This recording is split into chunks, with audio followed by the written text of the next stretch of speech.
Now it's time for Toker Talk Radio, the voice of the marijuana nation. What are you people?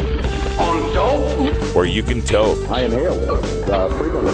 Or you can talk. I experimented with marijuana and didn't inhale. Or you can toke and talk. 10 federal criminal penalties for possession of up to 1 ounce of marijuana. While we talk about toke on Toker Talk Radio. So, by the way, when it comes to pot, if you're 40 years old, you live in a log cabin in Oregon, you got 12 giant pot plants in your backyard, have a ball. Live from beautiful Portland, Oregon at Rolla J Studios. Hey, this is great. Yes, not cannabis.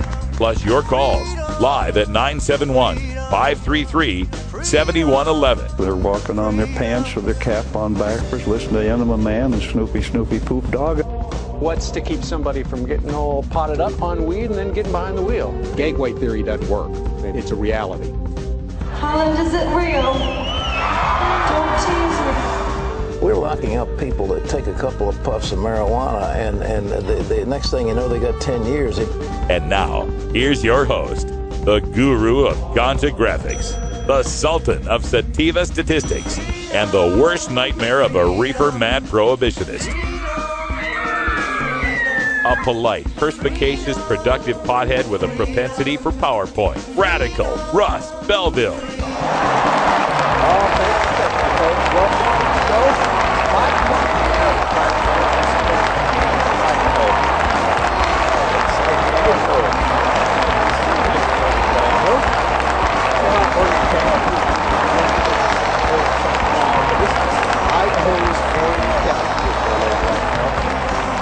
Coming to you, and it's been a lot of fun here in Idaho. We are doing our CPS week right now, and coming up next, we'll be speaking with Sabrina Fendrick. She's with the NORML Women's, she was with NORML Women's Alliance. I guess apparently now NORML Women's Alliance is a separate entity, and now she's the NORML Women's Outreach Coordinator, but we'll get the full title from her when we talk to her a little bit later in our next segment. But before we get back to the CPS stories, I did just want to take some time to offer some thanks and shouts out to my friends here in Nampa and Boise, Idaho. I'm really, really blessed, folks. It's enough that I already get to do the greatest job in the world, talking to you guys every day and fighting for this civil right that we all share to use cannabis hemp. I mean, that's blessing enough. But man, I've got some of the greatest friends. I tell you, I went to Nampa High School here, class of 85. And when I got back into town here for this week, I just put out onto Facebook that I'd love to see some of my old friends. And well, wouldn't you know it, over the weekend, I've managed to run into at least 16 people that I went to high school with, either, when they were graduating earlier than me, or I was graduating earlier than them. There was all, from class of 83 all the way down to class of 89. And it was just really exciting to be able to get to see a lot of these people, and to learn what's changed in their lives. My friend Steve Brown, before he went into the Navy, this was back in the day, I had this old bass that I sold him for $80. And he told me that he still has that bass. Well, guess what, folks? That bass was a Mosrite Ventures model bass, 1965. I just looked it up on eBay. It's worth about $5,000 now. So much for my ability to pick out a collectible, huh? So Steve was there, Marty, Rick, all sorts of good friends that I haven't seen in years and years and years. And they were all very excited to learn about what I'd been doing with marijuana legalization. And few of them are cannabis consumers. I mean, they might be casual every now and then. If it's at a party, they'll smoke some, but not really as dedicated as you and I are. And, but still very excited for what I was doing. And all in agreement that marijuana should be legal. So, that was really, really, rejuvenating. It was just really rejuvenating to be here with these folks. On the other hand, it's kind of scary being here in Idaho. Merely being in Idaho, I'm committing a crime. In the law of the state of Idaho, it is against the law to be under the influence of cannabis in a public place. Now, you might think, well, okay, you just don't go out high. But what they mean by under the influence is failing a drug test. So it is actually technically possible that if I were forced to do a drug test for some reason, they could give me a misdemeanor for failing it. So that's a little scary. It's also frightening to know that here in my home state of Idaho, it's against the law for me to drive. Now, I know you might think, oh, yeah, of course, it's against the law to do a DUI. You can't be, DUI. No, folks, I'm not talking about DUI. In the state of Idaho, operating a motor vehicle, if you are a habitual drug user, is against the law, whether you're sober or not. And by habitual drug user, your medical marijuana card is all they need to prove that you're a habitual drug user. So technically speaking, in the state of Idaho, no medical marijuana patients can drive, even if they're legal medical marijuana patients from other states, coming across from California or Washington or Oregon, Montana, Nevada, Colorado. So it's a scary place to be, folks. It's also a place that has some of the worst paraphernalia laws in the country. In the state of Idaho, the manufacture of a pot pipe or selling of a pot pipe, even if it's not been used, is a felony that can get you 9 years in prison and a $50,000 fine. Thus, there are no head shops. It's almost impossible to find a pot pipe here in Idaho. And the few places that they might sell them, they get busted. So it's definitely, I go around the country a lot, and people will, in the different red states that I'm in, if I visit Texas or Florida or Georgia, they'll say, oh, this will be the last state that'll ever legalize. And I don't know. I think Idaho's in the running. People ask me, what do you think will be the last state to legalize? And I can't tell you definitively which will be the last, but I can give you the top 5. I think the top 5 states, the last 5 states to legalize in no particular order, will be Idaho, Utah, Oklahoma, Kansas, and Wyoming. Those are my top 5. I don't know if you can think of any 5 that are worse than that. All right, when we come back, we'll have Sabrina Fendrick on the line from National Organization for the Reform of Marijuana Laws. You're listening to Toker Talk Radio on 420radio.org.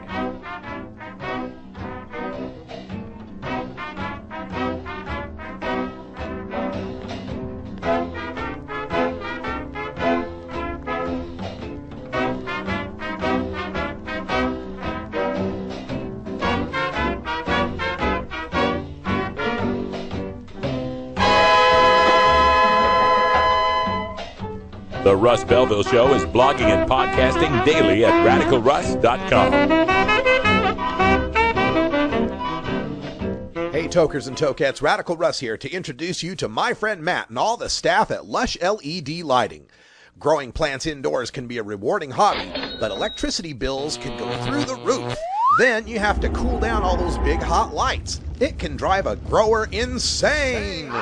With Lush LED Lighting, you can solve many of these issues and double your rewards. If you thought LEDs were meet the tech of today, Matt and his scientists have developed the perfect light for flowering plants with far less cost and heat. And the results?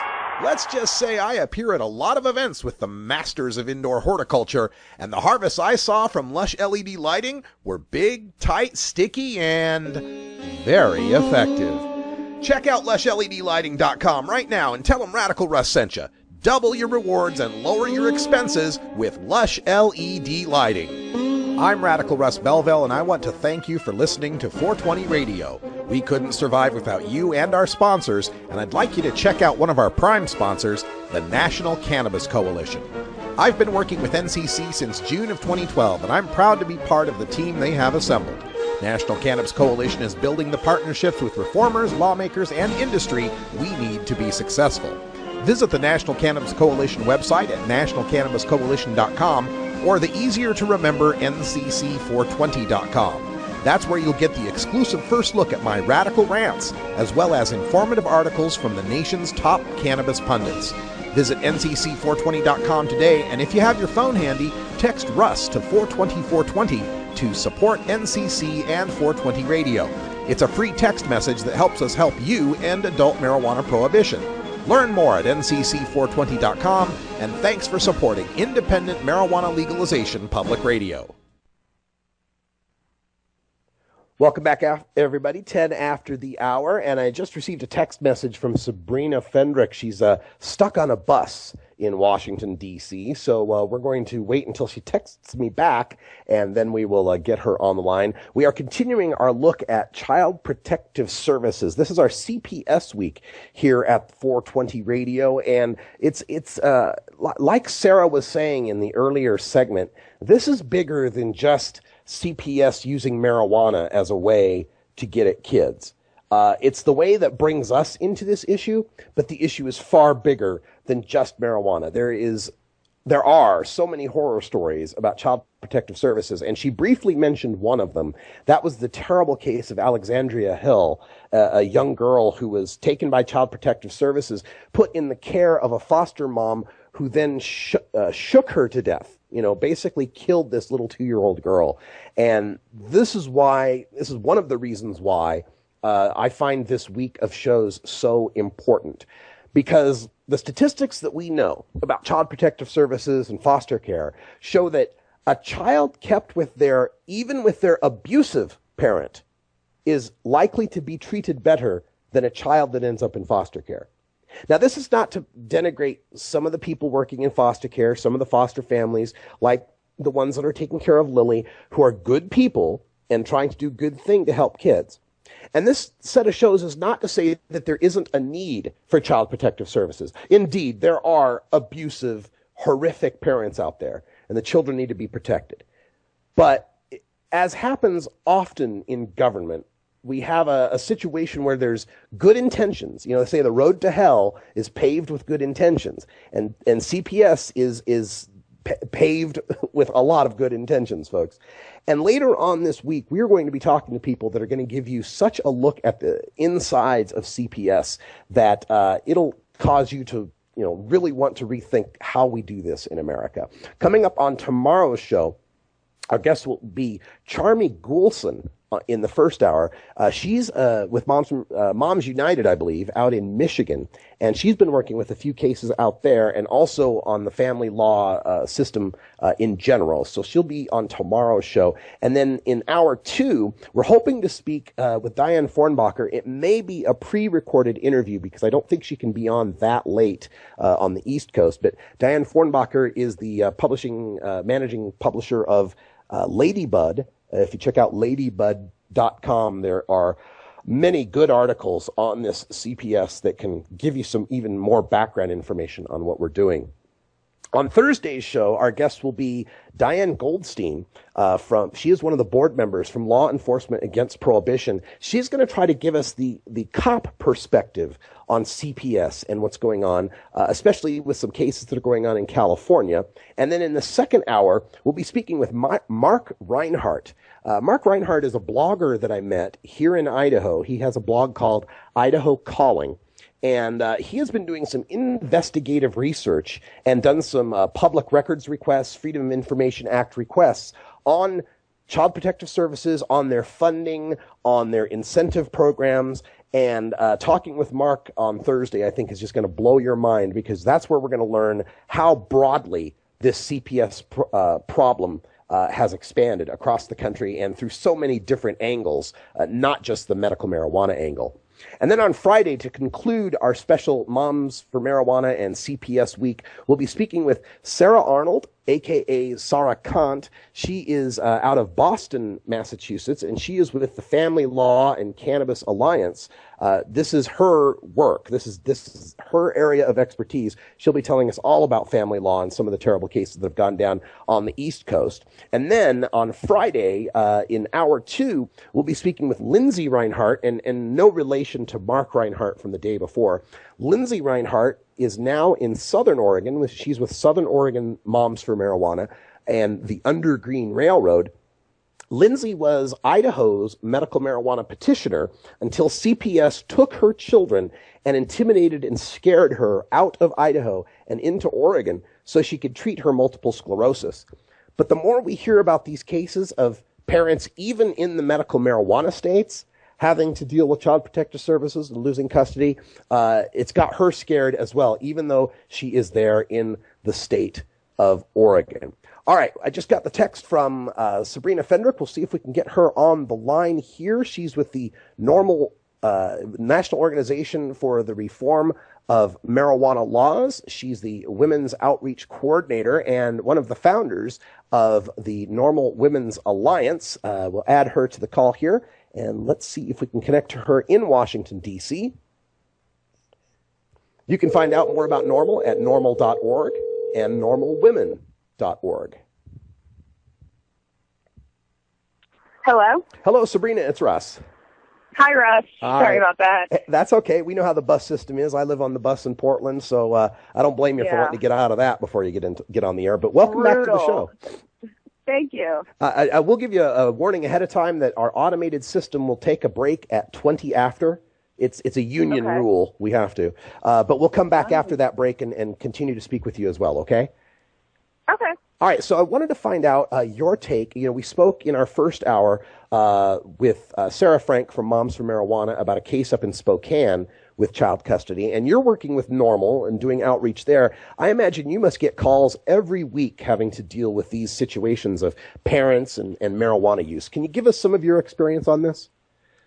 Yeah, we definitely get contacted every single week relating to this issue. A lot of time it's a mother or a family.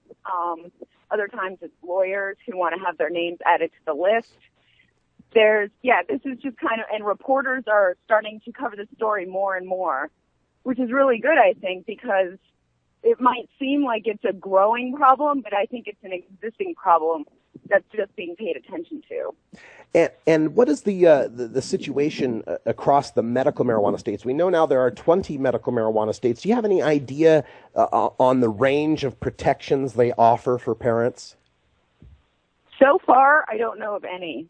Wow. That are actually like in a book, legal protections. I think it's generally up to the local children's services division whether or not they want to go after particular individuals for what they may deem unfit parenting. But we've been talking on the phone with Sharon in Georgia, who's putting together legislative ideas, and we were speaking with the women at the ACLU to incorporate language into the law to provide protection to parents. This is I'm walking. I understand. This is good to hear that other groups are getting involved in this. Is NORML reaching out on this issue to other, women's groups or other groups that are interested in parents' rights? Absolutely. We just joined up with the Family Law and Cannabis Alliance, which is the law offices of Omar Figueroa would like to remind you to stand up for your rights. Sabrina. Please do not give up your precious liberties. We'll be right back. There's nothing wrong this. with standing up for our constitutional rights, and in fact, it's the only way to honor the Constitution that recognizes our natural rights.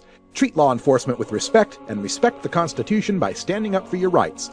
If you are detained or arrested, stand up for your rights by repeating, "I respectfully invoke all my legal and constitutional rights. I do not consent to any search and seizure. I want to remain silent, and I want to speak to my attorney, Omar Figueroa." Omar Figueroa has more than a decade of experience in federal and California courts and graduated from Yale University, Stanford Law School, and Trial Lawyers College. Please contact the law offices of Omar Figueroa at 415-489-0420 or 707-829-0215. Or on the web at www. Hello?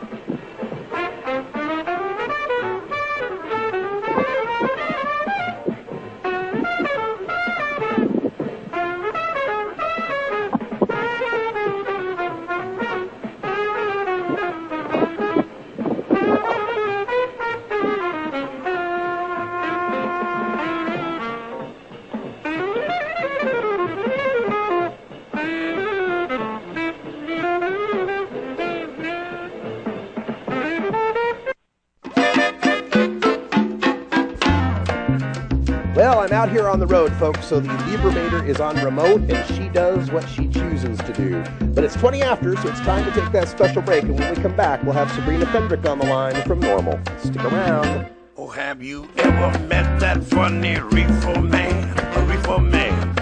Have you ever met that funny reefer man? A reefer man. If he said he swam to China, he would sell you South Carolina. Then you know you're talking to that reefer man.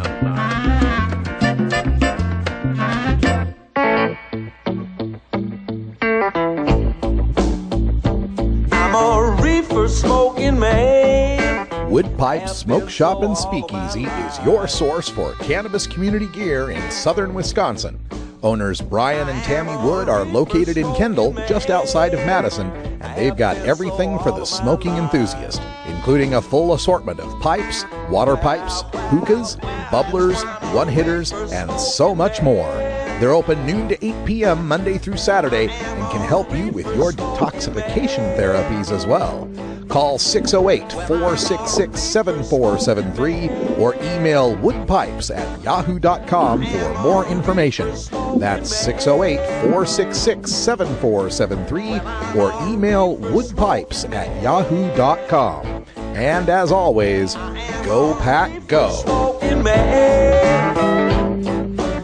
420radio.org presents Canna Truths with Denton Ramsey from Waco, Texas, every Thursday at noon Pacific, with replays Friday at 5 a.m., Sunday at 5 p.m., and Mondays at midnight, right here on 420radio.org.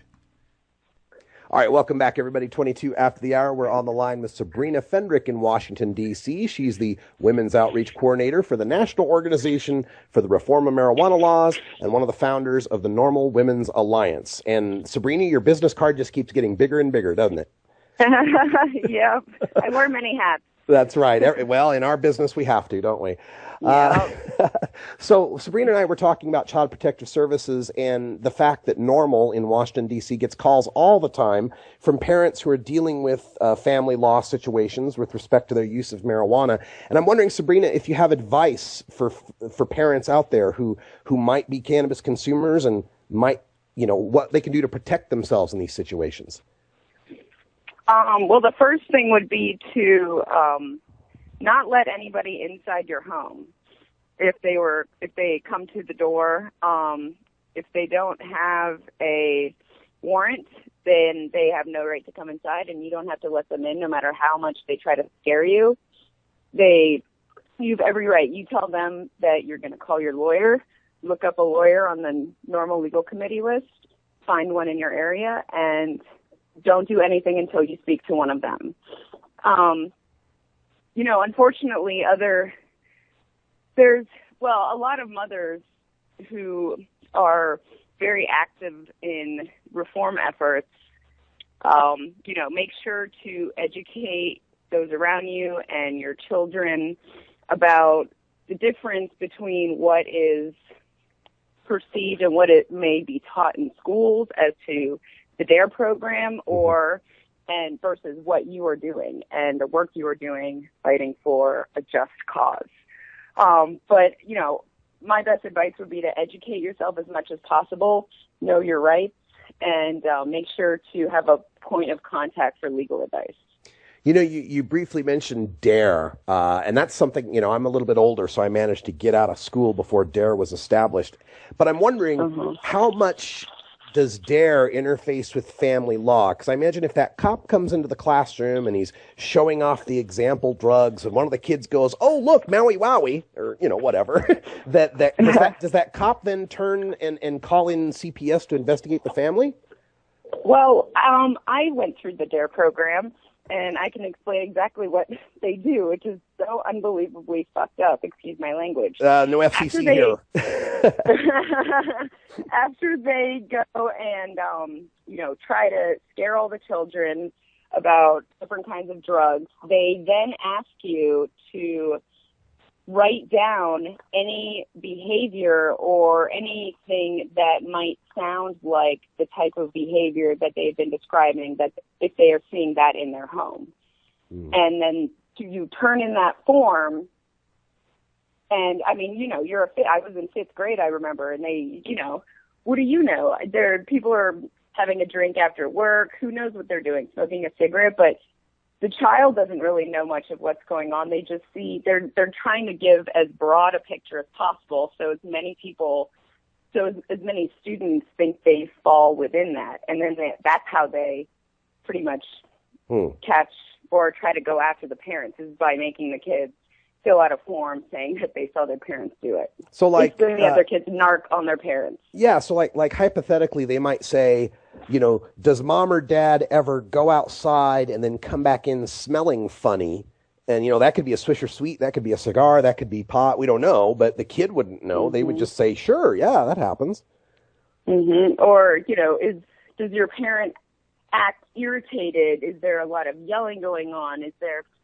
For example, I remember, I would say my parents would have a drink after work when they come home, and they, not even close to what anyone would consider an abusive drinker at all. But, my dad had a temper, so I would see that he would drink, and then I would also see, because they would ask, do they act a certain way? But I wasn't putting together the drinking and the behavior. I was just spatially completely different scenarios and situations. But I put down on my sheet, I was like, yeah, they drink and he has a temper, but they're not related.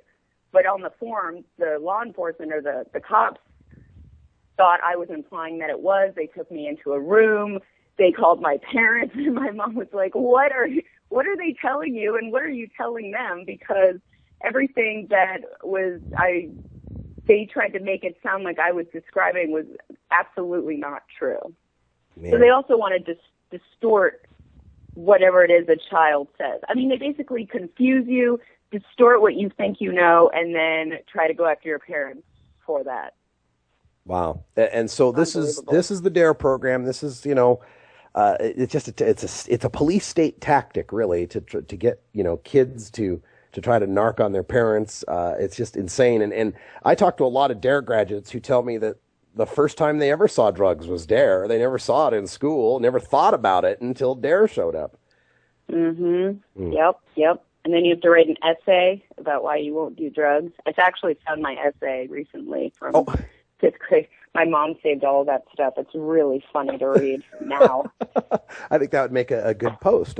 Sounds interesting. It would be. And not that drug education is a bad thing, but education needs to be based in reality and based on facts and not fear tactics and propaganda, which is the problem. They need to teach harm reduction, not whatever it is that they're teaching now, which is just fear-mongering and narking on your parents. Yeah. Okay. Now, on the activism side of this, working with NORML and working with NORML Women's Alliance, are there any particular projects in the works as far as working on CPS and family law? Yeah, I've been in touch with the Family Law and Cannabis Alliance. Of course, we always support Moms for Marijuana whenever we can. But I just connected with this new organization about a week and a half ago, maybe 2 weeks ago. So we're going to jump on a call very soon to talk about different kinds of things we can do. We're probably going to come up with a rapid response informational sheet or information content that can, go through the steps of what happens, what you can do, different options you can take, just all the full spectrum of the situation, and also different contact information for lawyers as well as, social workers who have contacted us personally to say that they have seen this going on and they don't approve of it. Just basically information, because like you said, there isn't a lot out there to help parents in this situation. It's kind of starting to come together over the last couple of years as there's been big cases on it, the Green family in Michigan and Daisy Brame and, little Alex Hill, who died in child custody in Texas a couple of months ago, which is just devastating. They took her away from her parents because the father admitted to smoking weed after she had gone to bed, and they removed her and put her in a home with a woman that ended up killing her, beating her head into the ground and killing her. Yeah. I mean, that's probably the most horrific story that we've heard in a while on this CPS thing. But, you know, even when the child isn't dying, we're often talking about taking kids away when, you know, up until the age of 6, it's your most formative years. And is there any indication from, you know, scientists or you know, pediatricians or anybody on the traumatic effect of separating the family and how that is probably worse than anything we could imagine the pot would do? I know that there have been studies on the traumatic effects of separating a family with regards to separating a family because of a drug charge or the thoughts that drugs are in the home. I don't know if that specifically has been studied, but there's, I mean, hundreds of studies that have come out showing that, like you said, a young child who's removed from their parents' home before, you know, the age of 6 or 8 will have a hugely detrimental effect on them, on their development, on their psyche. I mean, those are extremely important developmental years when, you know, the child is learning about how a stable environment and functioning, loving family and stability. So it's definitely extremely traumatic. You know, and for the parents. Oh, yeah. Well, of course. This is terrible. You know, the worst nightmare of any parent is to lose their kid, to have them, you know, taken away. So this is just awful. To wrap things up, Sabrina, I just want to ask if, you know, we've talked to people in medical marijuana states who it doesn't seem that helps, that they have a medical marijuana card. Now we've got 2 states, Washington and Colorado, that have legalized. Is that going to help in any way in these family cases, that it's legal now in Washington and Colorado? I'm hoping. I've put a couple of feelers out asking if anybody has heard of any situations since the election last year, and there have not been any cases that brought to my attention or any of our affiliates' attention in Colorado or Washington after, you know, November 2012. Okay. So far so good, but I'm hoping to get in touch or get somebody out in Washington in touch with the Child Protective Services Office to actually get a formal statement from them saying what their policy is going to be. Yeah. Okay. Well, we'll keep our eye out for that. And of course, we'll keep our eye on the NORML website and NORML Women's Alliance on your latest updates on that. Give people some contact information if they want to get involved with this, if they want to learn more. Absolutely. You can, you know, check out the NORML Women website, normal.org/women. You can email me, sabrina@normal.org. And of course, follow us on Facebook.com/normal or Twitter, Twitter handle normal. And, we'll be in touch. You can contact me on Twitter as well. Sabrina Normal is my Twitter name. And, I can get you in touch. I can put you in touch with other people, get you some information, whatever it is you may need. I can help facilitate. All right. Thank you for joining us here on your commute and all the hard work you're doing out there in Washington, D.C. to help all these parents and help cannabis consumers of all stripes. Thank you so much, Sabrina. Thanks, Russ. All right, we're going to take a break here in just a second, and when we come back, we'll have some time to discuss some more of the stories that we covered today, and one of those, the drug testing story out of West Virginia. I ran out of time. I wanted to get a little ranty on it, so we're going to take some time, do a little ranting. In the meantime, bob your effing head, and we'll be right back.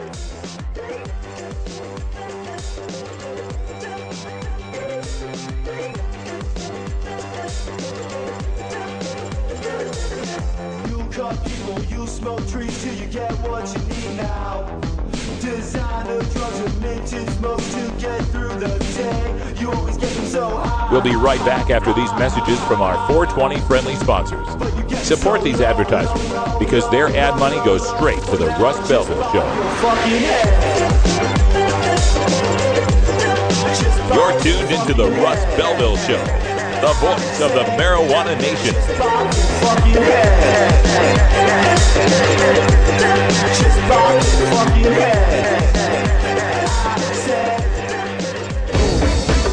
Let him bring in the beat. At Adam Hand of Handmade Apparel produces quality custom designs for t-shirts, hats, and other apparel. Handmade Apparel is the official design shop for 420 Radio, The Russ Belville Show, Ganja John, and Cascadia Concentrates, among many clients who rely on Adam Hand for everything from short-run custom projects to full-run clothing lines. Adam's meticulous designs are individually crafted and screened in vibrant, high-definition color.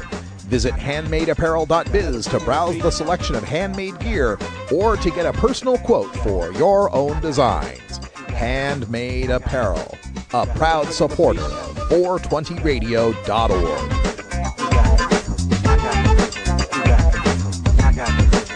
Let 'em bring in the beat.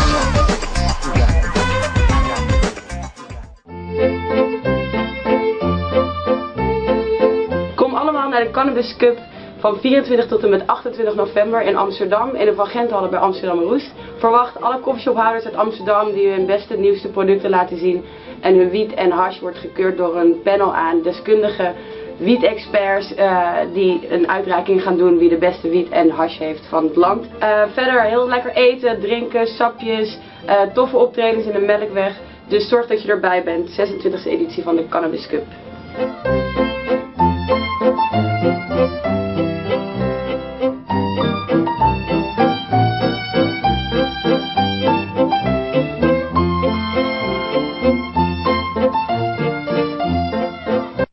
NORML stands for Responsible Adult Cannabis Use.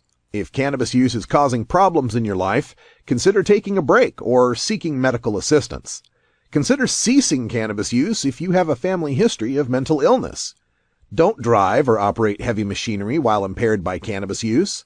Cannabis use is not without risks, even though the risks are far less than those posed by legal drugs.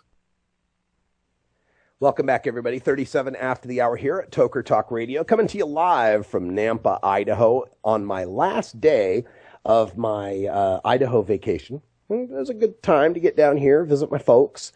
Got to see my little nephew, Landon, who's now 15 months old. He's cute as a button. He's now walking and playing ball, and he's just a little kid, like any little kid. Got a chance to get some Boise State gear as well, and you can see it if you follow the Russ Belville Show on Instagram. Our Instagram account is RBShow420, as is our Facebook page, RBShow420, and our Twitter handle, RBShow420. So check those out, and you can see all sorts of interesting pictures from my time here in Idaho. Went out to my old high school, as a matter of fact, and took some pictures there. It was a lot of fun. All right, I want to get back to a story that we covered in the Behind the Headlines today, and I didn't really have enough time to get as ranty on it as I wanted to do. But it was a story out of West Virginia, and the headline was "Drug Testing Program Considered a Success."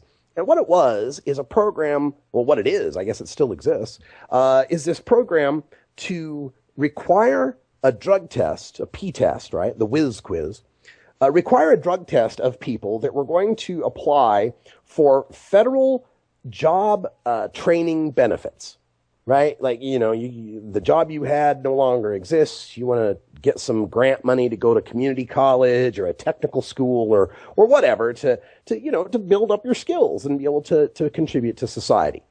But before we're going to allow you to do that, you got to pee in a cup. And it's just maddeningly frustrating, the reliance on urine testing, on drug testing, as if it means a damn thing whatsoever. It's really just pharmacological McCarthyism, because we don't see a lot of testing going on for alcohol. Very few places test for alcohol. And even if they did, what would they do? I mean, alcohol's legal. It's culturally accepted. And it's just frustrating to me to know that there's employees out there that go out every weekend, get drunk, party. Hell, they may be drinking a 12-pack that night when they get home from work every weekday, for all we know. And those folks are allowed to work.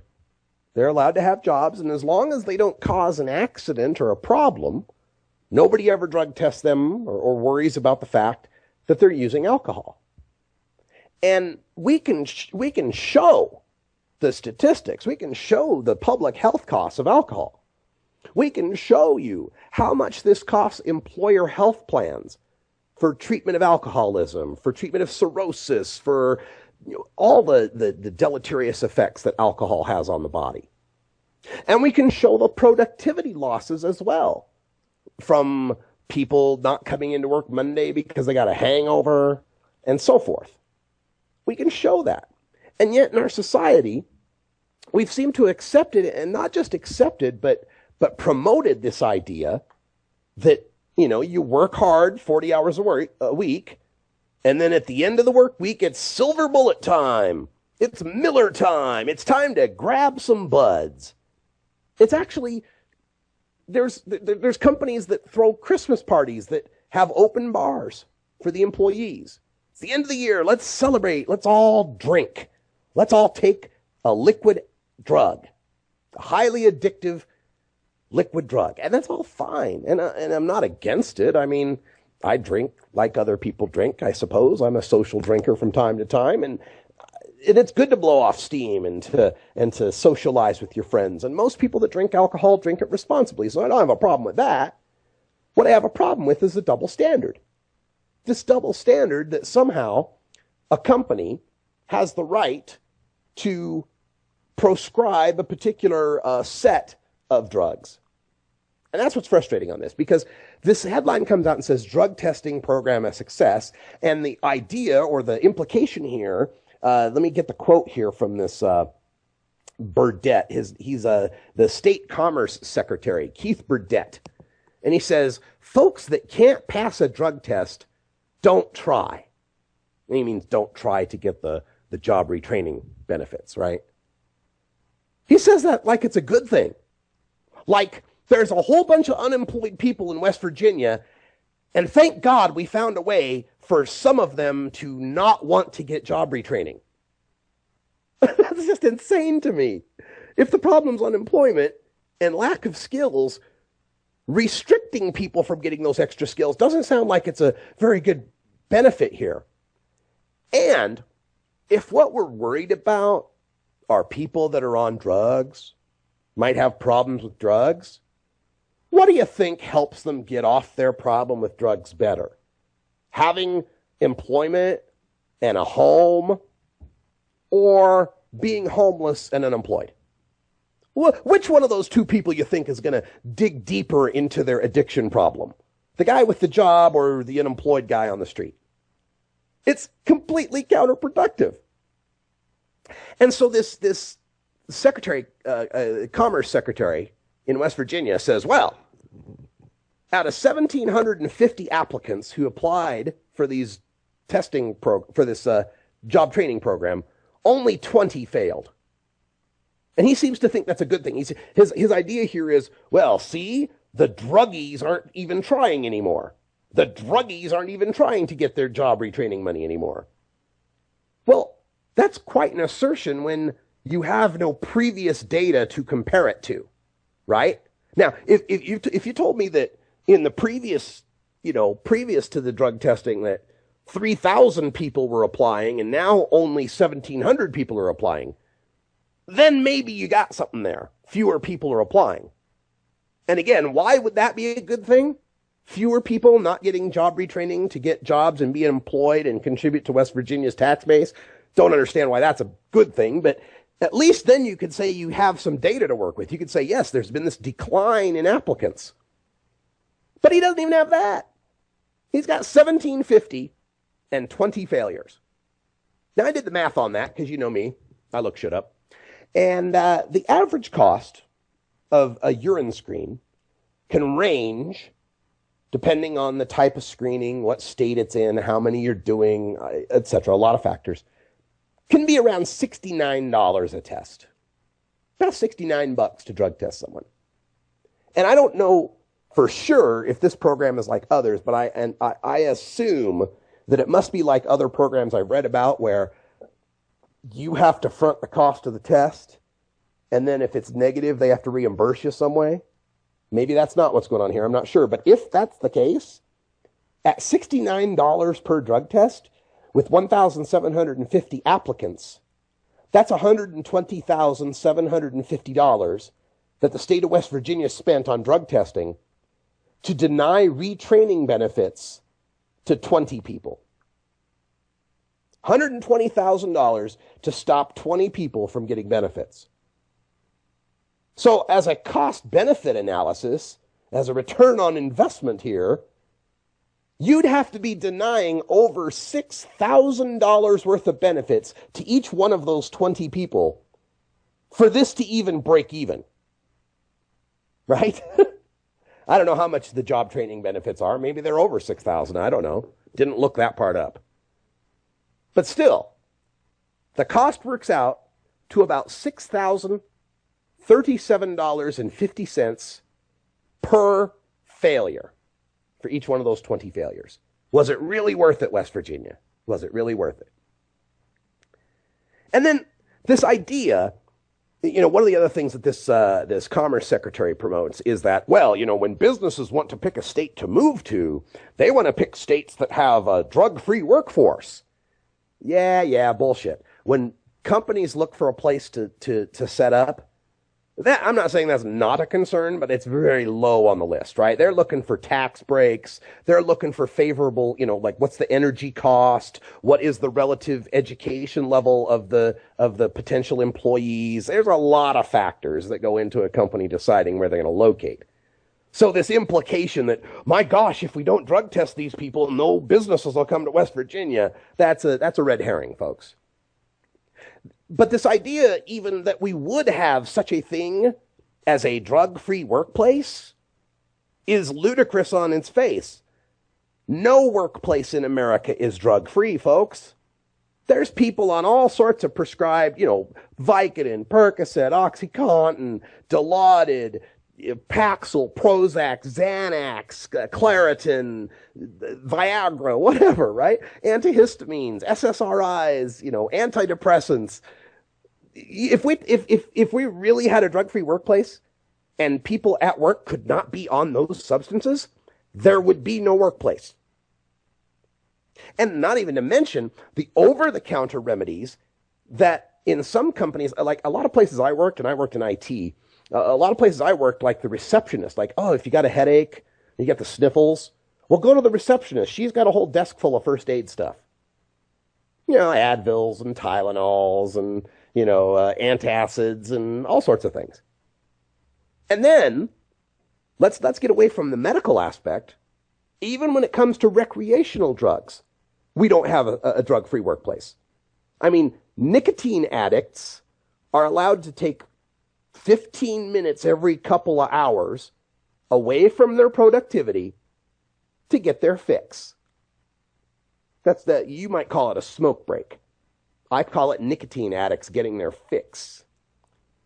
Or how about, alcohol? I mean, I know some companies still allow people to drink a beer at lunch, have some wine with lunch during the business lunch, the 3-martini lunch. That still exists in some companies.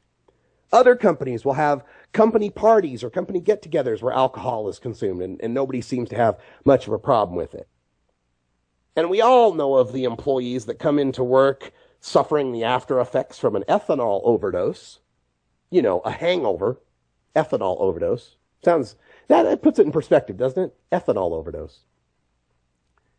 These companies, if they're so upset and concerned that, gosh, we can't find any employees that can pass the drug test, they never stop to consider that maybe the drug test is the problem. Maybe that's the issue.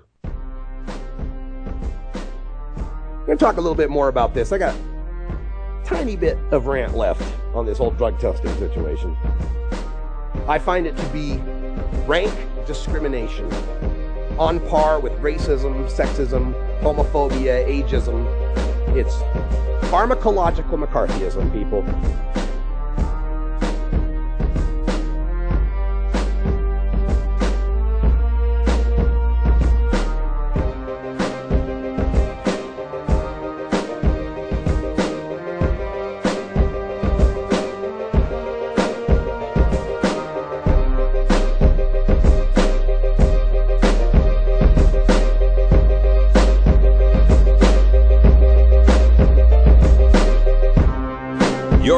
it to the Russ Belville Show, the voice of the marijuana nation.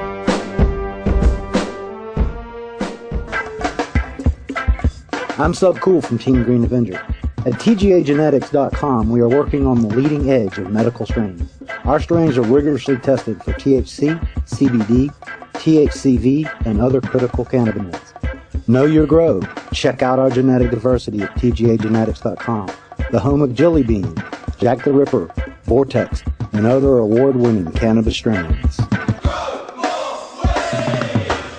420radio.org presents Drug Truth Network with Dean Becker, featuring the Century of Lies and Cultural Baggage shows. Every Monday night at 10 p.m. Pacific Time, with replays Tuesday at 11 a.m., Wednesdays at 4 a.m., and Saturdays at 6 a.m., right here on 420radio.org. Marijuana and alcohol are the two most popular recreational drugs in America. Marijuana smoking is non-toxic, relatively safe, and has a low risk of dependence. Alcohol drinking is potentially fatal, dangerous to society, and is quite addictive.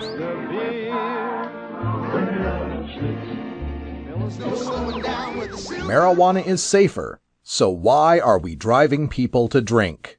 That's the question of the new book, Marijuana is Safer, So Why Are We Driving People to Drink? By Paul Armentano, Mason Tvert, and Steve Fox.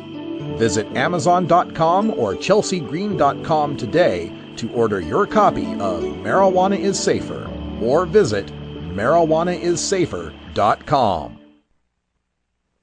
Welcome back, everybody. 9 minutes to the top of the hour, coming to you live from Nampa, Idaho. But tomorrow I will be back in the studio in Portland, right there at Rolla J, and we'll be continuing our CPS week. So make sure you tune in. Very important information we're going into here.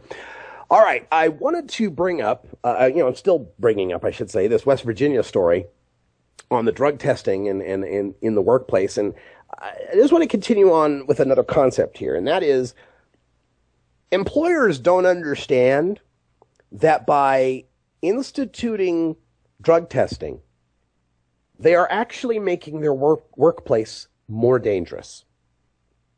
And here's how. The reason drug testing makes the workplace more dangerous is because, as we all know, drug testing discriminates against pot. THC is fat soluble. It will stay in your system for a very long time. You know, a chronic cannabis consumer like myself, I could quit cold turkey. It might be 60 days before I would be able to pee clean. For someone who's a casual consumer, it could be a week before they could pee clean. But when it comes to the other drugs out there, alcohol included, they flush from your system relatively quickly, anywhere between 24 to 72 hours, even for the most heaviest consumers and regular consumers of these drugs. And doesn't that tell you something? That the human body flushes out all these other drugs as fast as it can, but cannabis, it holds on to it as long as it can. But the practical effect of that is that someone who does have a hankering for a little bit of altered reality now has to consider that pot is not the best choice. Now someone who wants to get a little buzz on, as that commercial previously told you, they're being driven to drink. If you want to get a buzz on legally, you don't want to lose your job in the drug test, well, you better choose drinking over smoking pot. You won't lose your job over drinking, but what's that going to do for your productivity? What's that going to do for your general health compared to pot? Even worse is how drug testing against pot has now led to this synthetic pot industry, where we've got God knows what being sprayed with synthetic cannabinoids that were developed in laboratory conditions to hyperstimulate, to overstimulate our cannabinoid receptors. And people are suffering all sorts of terrible effects from this stuff, which also is not, tested for pesticides or anything else. We don't know what the hell you're getting into your body. It's marked on the label, not for human consumption.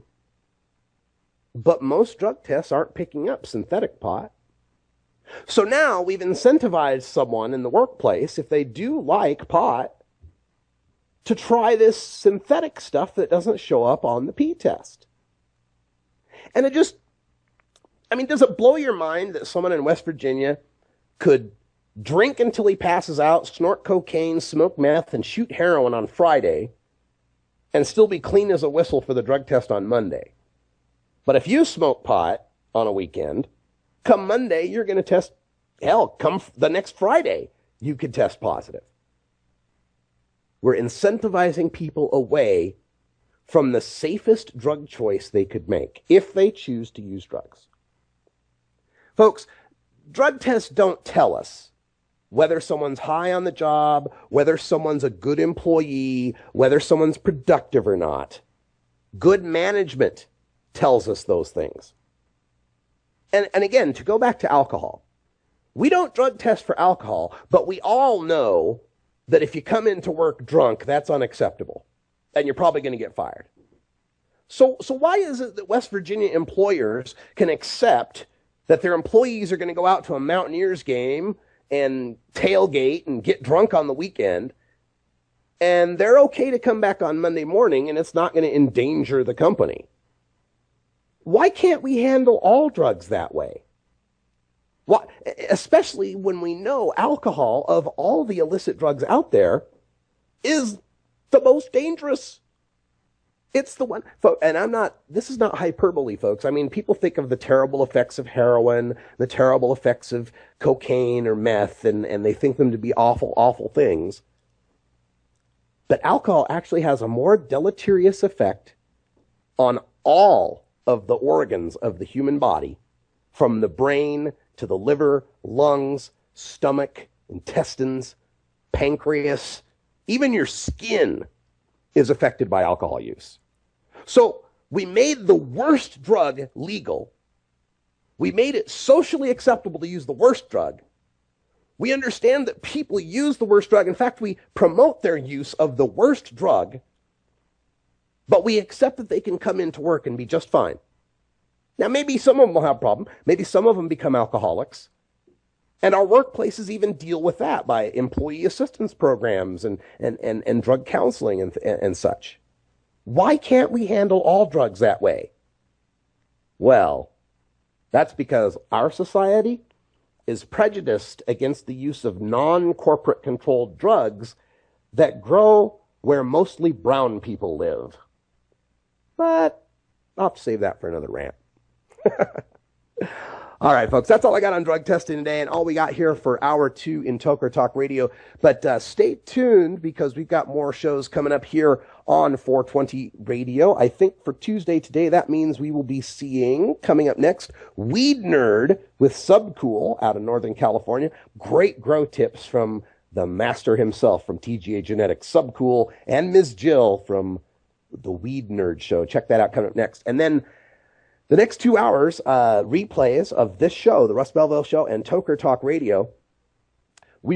I don't think there's a new edition of Thrasher Sports tonight unless Herb is going into the studio to do it without my knowledge. So we'll just have a replay of Thrasher Sports tonight. And I will be flying back to Portland and we will have our regular set of shows taking place then.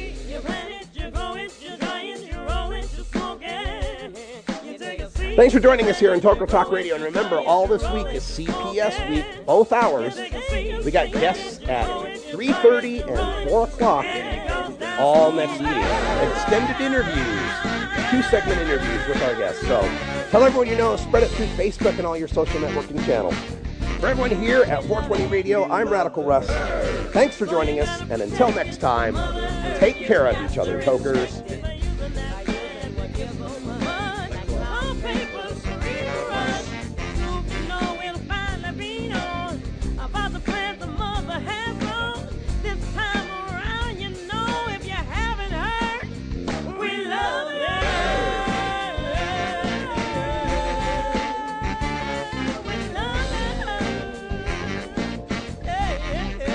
This is the Russ Belville Show. The Russ Belville Show is blogging and podcasting daily at RadicalRuss.com.